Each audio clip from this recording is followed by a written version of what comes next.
The jury hands down a verdict of guilty.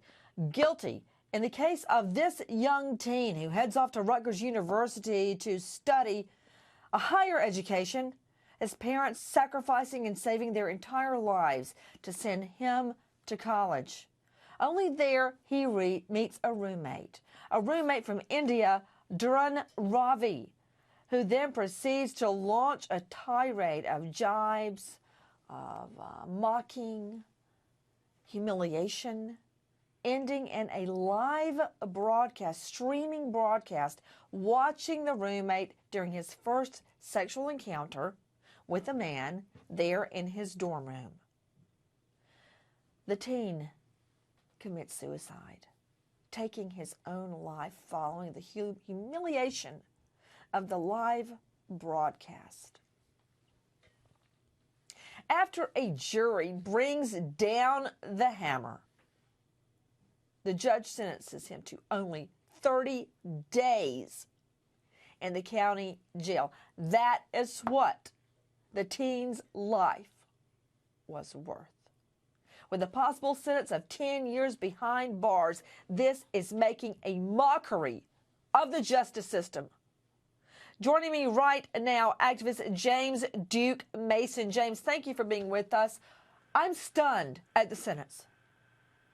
No, well, I absolutely agree with you, Nancy, and I may not be a judge, so I don't know exactly how long this guy's sentence should have been, but I can tell you that the ruling that came down today is nowhere near what it should have been. And, referring to what you were talking about before, I think you're absolutely right that someone like this should be deported from this country, because I don't think that someone who comes here and discriminates against American citizens should be allowed to remain in the country. It doesn't make any sense to me.